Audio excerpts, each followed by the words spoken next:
Бүгін кешегі оқиғамыздың екінші бөлімі. Екі ғашық мектеп бітірген бойда бас қосамыз деп жоспар құрған еді. Бірақ Жәнібектің анасы қатты ауырып отаға түсті. Сол себепті жігіт амалсыздан сыртқа жұмысқа кетуге мәжбүр болды. Ағасы арасында азық-түлікке азын-аулақ ақша беріп тұрады.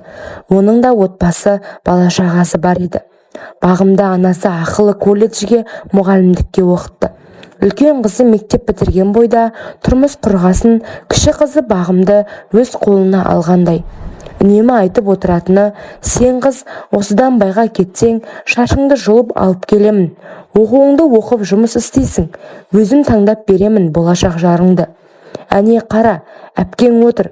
Сіңірі шыққан жоқ жерге барып. Қыз тілімді алмайды екенсің, айтпады деме. Қартайған әжеңді үйден қуып шығамын. Осыны есіңе сақта. Бір кездері бағымның Жәнібекпен жүретінін естіді ме, әлде біліп қалды ма? Сол кезде осындай әңгімені анасы жанына тигізіп айтқан болатын. Уақыт өтіп, бағым колледж бітіріп, жұмысқа да тез орналасты. Анасы Гүлнар жұмыс жасайтын сауда орталықтың бастығы әйел адам. Бағымның жұмысқа тез орналасуына көмектесті. Оның да өз ойы, мақсаты бар еді. Ажырасқан ұлына әрі үй шаруасына епті жас қызды іздестіріп жүрген. Бірде Гүлнар сырқаттанып, орнына жұмысқа бағым шыққан. Сол кезде жас қызға көзі түскен бастық сыртынан зерттей өз ойлағанындай болғанына қуанып кеткен. Содан бастап Гүлнарға жақындап, араласып, базардан жеке бутик ашып беретінін айтқанда құдалыққа келіскен болатын. Бұл кезде Жәнібектің анасы ауруынан айығып, ескі үйлерін жөндей бастады. Үйленуге қаражат жинаған Жәнібек анасына бағымды келін ететінін айтқанда қуанды. Бала кезден мінезіне қанық, өте ұқыпты қыз екенін білетін еді. Жәнібектің анасы үйде ешқандай жұмысқа жарамай қалды. Ара-тұра Гүлнар соғып кетеді, бірақ екеуі де бір-біріне сырларын айтпады. Жәнібектің анасы да құдалыққа әзір дайын болмағасын ештеңе демеді. Гүлнар бутик үшін қызын бірнеше жасқа үлкен әрі ажырасқан еркекке беретінін айтуға батылы жетпеді. Гүлнар іштей өзін ақтап әлек. Қызым бақытты болу үшін осылай жасағаным өте дұрыс шешім. Бірде демалыс күні бағымның үйіне сауда орталығының бастығы мен қарны қабақтай, беті табақтай ұлы келді. Анасы Гүлнар жалпылдап: келетіндеріңізді айтпадыңыздар ма? Дайындалатын едім. Көкірегін байлық тескен бастығы менсінбеушілік дауыспен: өтіп бара жатқасын соғып кетейік дедік. Әне қызды көрдің бе? Ұнай ма? Ұнамаса айт, атмена ете саламын. Мырс етіп күлді. Құдды бір базардан заттаңдап жүргендей. Еңгезердей ұлы: иә, ұнайды, аламын деп ыржия бағымға қарады. Денесі дір еткен бағым бұл еркекті ана әйелдің ұлы емес, күйеуі деп ойлап тұрған еді. Мына сөздерінен кейін селт етті. Онда давай, тез тойға дайындал. Ертең жұмыста кабинетіме кел, ақша беремін деп Гүлнарға қарады. Иә, барамын дейді. Ашуланған қызы: апа, мен өлсем де ол еркектің жары болмаймын. Жап аузыңды, сені еріккеннен беріп жатырмын ба? Ештеңеден тарықпасын, болашақ балаларыңда аш жалаңаш жүрмесін деген оймен жасап жатырмын. Арада біраз айқай болды. Әжесіне барып мұңын айтқан. Қолынан не келер дейсің оның да? Гүлнарға бірдеңе дегендей болып еді. Арпылдаған келіні: қартайған шағыңда далада қалмайын десең, аузыңды жауып отыр. Мына қыздың қолтығына су бүркемей. Бұл кемпірден билік баяғыда-ақ кеткен. Әрден қыздарының үйіне барып тұрады. Күйеу балдары, құдалары да жақтырмай, бір жағынан қыздарының бақытына кедергі болмайын деп өз шаңырағына қайтып келеді. Не болса да немерелерімнің қасында болайын, өлсем өз шаңырағымда өлейін деп әйтеуір өлместің күйін кешіп жүрген байғұс қарт ана еді.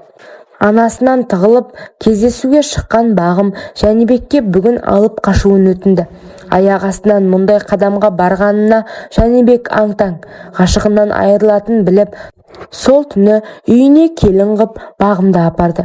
Таң қалған анасы: балам-ау, ескертсең қайтеді? Кешірімге ақшаны қайтеміз? Апа, енді бағым осылай етті. Әйтпесе басқа біреу алып кеткелі жатыр екен. Анасы не дерін білмей қалды. туыстарына хабар бере бастады. Бәрі оң болсын айтып, жиналып, әрбіреуі барын беріп, мал сойып, қамыр иленіп, бауырсақтар пісе бастады.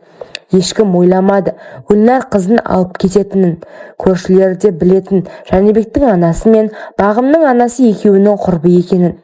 Кешірімге танитын адамдар келгенде Гүлнардың төбе шашы тікірейіп айқайға басты. Тіпті қасына 2 ментті ертіп алып келіп, айқай шығарғанда жұрттың бәрі жағасын ұстады.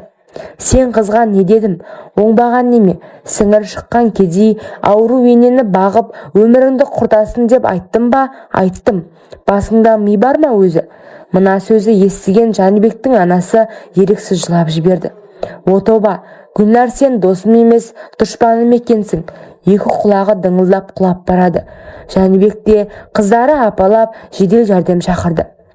Гүлнар қызының құлағына сыбырлай, жарайды, осында қал. Сенің кесіріңнен әжеңнің өмірін тозаққа айналдырамын. Енді бір шешімге кел. Мына сөздер Бағымды әбден есеңгіретіп тастады. Иә, әжесін қатты жақсы көретін, әжесіне шешесінің күн көрсетпейтінін де білді. Жәнібекке мұңлы көздерімен қарап, кешірші бұлай істегеніме, қалған сөздерін жылап айта алмай жатыр. Өтінемін, Бағым, бұлай жасамашы, мені тастамашы. Жігіттің жалынған сөздеріне де қарауға мұршасы келмей, қыз кете барды. Намыстан жылаған жігітті бәрі жұбатып әлек. Десе де, сол бір көз жасы Гүлнардың, Бағымның өміріне үлкен өзгеріс әкелді. Ертеңіне қайтадан Гүлнардың үйіне барған Жәнібек Бағымға қанша жалынса да қыз келіспеді. Шешесі түнімен неше түрліні айтып, Бағымды өз дегеніне көндіріп қойған болатын. Бағымның әжесі де келіні Гүлнар жоқта, құлыным-ау, мені ойлап бақытыңнан айырылма. Ана жігітке обал емес пе? Әлі де кеш емес. Менің қанша ғұмырым қалды дейсің, бара ғой енді. Әже, бала кезден бар мейірімділікпен өсірдіңіз. Азғана ғұмырыңызды да шешем көп көрді. Тым болмаса, сенің қасыңда жүрейін. Жәнібек мені түсінер, егер шын сүйсе. Бағым өз еркімен еш уақытта бастықтың ұлына шығамын деп уәде бермеді. Гүлнар қанша қорқытса да бай отбасына келін болмайтынын кесіп айтты. Бағымның ойы кішкене қаражат жинап, әжесін алып бөлек шығу. Сосын барлық мән жайды Жәнібекке түсіндіру еді. Бірақ өмір біз ойлағандай бола бермейтіні бар емес пе? Қайта-қайта келіп, намысы тапталған Жәнібек басқа қалаға жұмыс істеуге кетіп қалды. Тіпті телефон нөмірі де ауыстырып жіберген еді.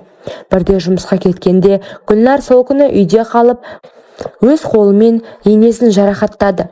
Бұл жай жоспар еді. Ауруханадағы бір дәрігерге көп ақша беріп, жалған ота жасатуға көп ақша керек екенін айтқызды. Әрине, ол ақшаны бастықтан алып, өтеуіне сол үйдің келіні болды. Дәл сол күні. Осылайша Бағым алданып қалды. Келген күннен бастап өмір емес еді. Еститін сөздері: сен сорлы ақша үшін келдің, енді өтеуін өте. Намысқа тиетін сөздер. Тіпті даңғарадай үйден шығармайтын. Бұндай бассыздыққа Бағым бір айдай төзіп, қапастан қашып шықты. Бастық құдағайым бар деп көкірегін керіп жүрген. Гүлнар бутигінен әп-сәтте айырылып тынды. Сауаты жоқ Гүлнарға жасанды құжат бергенге мәз болып жүрген еді.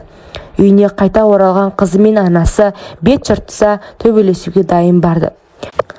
Жүрегінде мейірімділігі бар алыс туысы әжейді іздеп келгенде үстінен түсіп әзер айырған болатын.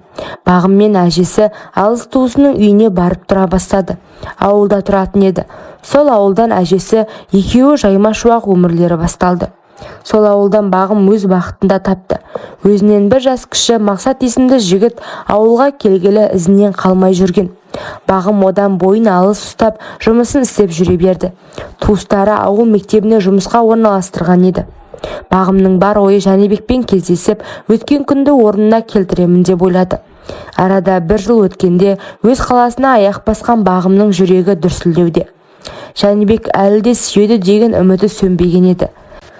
Жәнібектің үй жағына келгенде жас келінді көзі шалып қалды. Аула сыпырып жүр екен. Аяғын әзер басқан Бағым: сіз осы үйдің келіні боласыз ба? Дауысы дірілдей әзер айтты. Иә, Жәнібектің әйелімін.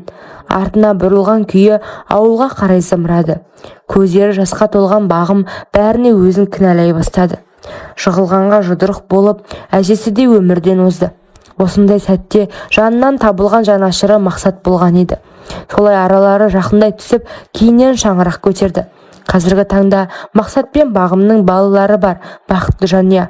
Бір кездері анасын Гүлнарды қайыр тілеп отқан жерінен жаны ашып үйге әкеліп, барлық жағдайын жасаған болатын. Сол жақсылығын пайдаланған анасы үйдегі барлық ақшаны алып тайып тұрды. Барлық жамандық сонымен кетсін деп, одан кейін анасын мүлдем іздемеді. Жәнібек те бақытты жанұя. Бір кездері кездесіп қалғанда 4 баланың әкесі болғанын айтқан еді. Кейіпкер, анам тірі болса да жетіммін. Алладан қорқып, ол жанды кешірсем де, әжеме, өзіме істеген қиянаттарын ұмыту мүмкін емес. Бір рет мүмкіндік бердім, бірақ ол да болмады. Қанша жылғы сырымды айтып жеңілдеп қалдым. Көп рахмет тыңдағандарыңызға.